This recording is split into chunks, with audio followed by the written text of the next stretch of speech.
Napurnada ang tangkang pagtakas ng tatlong Chinese gamit ang backdoor sa Tawi-Tawi. Yan at iba pa sa spot report ni John Consulta. Plano raw umiskapon ng Pilipinas ng tatlong Chinese na ito. Pero naunsyami ang pag-backdoor nila sa Bonggao, Tawi-Tawi. Backdoor ang tawag sa mga lugar na patago ang labas-masok ng mga tao o produkto para di mahuli ng mga otoridad. Patawid papuntang Malaysia.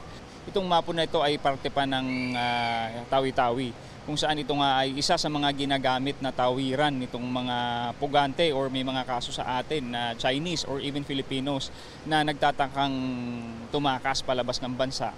Unang naaresto sa Mapun Port ang mag-asawang Chinese na galing raw ng Cambodia at konektado rin umano sa Pogo. Itinimbre sila ng Tawi-Tawi Police. Sunod na nahuli ang isang napakilalang negosyante na namimili raw ng isda. Pero paso na ang kanyang visa at travel documents. Yung mga pinupuntahan niya mga areas sa mga critical areas din na dinadaanan ng droga.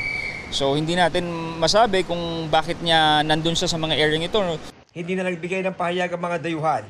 Iniimbestigahan kung may Pilipinong tumutulong sa pag-backdoor nila. Sa Abulog, Cagayan, 2 minor de edad ang natagpuan ng kanilang ina na duguan sa kanilang kusina dahil sa pananaksak. Nasawi ang 14 anyos na dalagita habang kritikal ang 4 na taong gulang na kapatid. Isang lalaking 17 anyos ang suspect. Ayon sa pulisya, isinuko siya ng sariling ama at sinampahan ng mga reklamong murder at frustrated murder. Wala pa siyang pahayag. May mga nagsasabi po na itong suspect nga po natin ay meron po siyang history, kumbaga na meron siyang problema sa pag-iisip. Pwede lamang po nating sabihin ito pag doktor na po mismo ang magsasabi.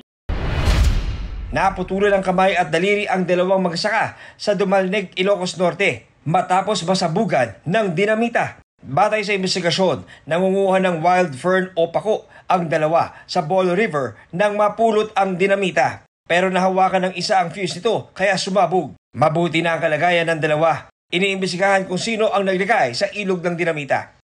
John Consulta, nagbabalita para sa GMA Integrated News.